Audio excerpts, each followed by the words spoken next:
بول نیوز نے امریکی خاتون کے بیٹے کا برتھ سرٹیفکیٹ حاصل کر لیا ہے۔ اپڈیٹ کریں آپ کو اس حوالے سے بتا دیں کہ بول نیوز کو امریکی خاتون کے بیٹے کا برتھ سرٹیفکیٹ موصول ہو گیا ہے۔ تھوڑی دیر پہلے آپ نے گفتگو بھی ملاحظہ کی جس میں وہ واضح طور پر بتا رہا ہے کہ ان کی جو والدہ ہیں ان کا ذہنی توازن ٹھیک نہیں ہے۔ بات کریں گے، ہمارے ساتھ خرم گلزار موجود ہیں۔ خرم، کیا پتہ چل سکا ہے سرٹیفکیٹ سے؟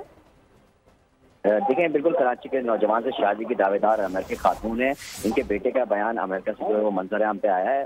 برتھ سرٹیفکیٹ بھی بیٹے کا جو ہے وہ سامنے آیا ہے۔ ساتھ ہی بیٹے کا کہنا ہے کہ میری والدہ جو ہے وہ ایک شخص اور اس کے اہل خانہ سے ملنے کے لیے پاکستان گئی تھی اور 2 ہفتے بعد ان کو واپس آنا تھا۔ فروری کی 10 تاریخ کا یہ ذکر کر رہا ہے کہ 10 تاریخ تک جو ہے وہ والدہ کو پاکستان سے واپس امریکہ آنا تھا، لیکن وہ آنے کے لیے تیار نہیں ہے۔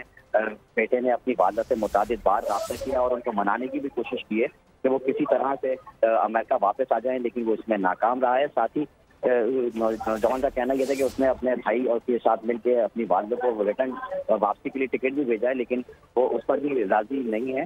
ساتھ ہی بیٹے نے یہ بھی بتایا ہے کہ ان کی والدہ کا جو ہے وہ ذہنی توازن درست نہیں ہے اور ان کو سوچنے سمجھنے کی جو صلاحیت ہے وہ متاثر ہے، جس کا علاج باقاعدہ طور پہ امریکہ میں چل رہا تھا۔ یہ تمام چیزیں اب تک جو ہے وہ سامنے آ چکی ہیں، جبکہ جو نیجا خاتون ہے وہ ایک بار پھر اسی گارڈن کے ویسٹ میں واقع علی آرکیڈ میں پارٹی میں پہنچ گئی اور ان کا کہنا یہ ہے کہ جب تک وہ اپنے جو شوہر ہیں وہ دعویٰ کر رہی ہیں کہ میری ان سے شادی ہو چکی ہے نڈال احمد سے، جب تک ان سے ملاقات نہیں ہوتی وہ کوئی بھی فیصلہ نہیں کریں گی۔ ٹھیک ہے، اس حوالے سے آگاہ کرنے کے لیے آپ کا بہت شکریہ خرم گلزار۔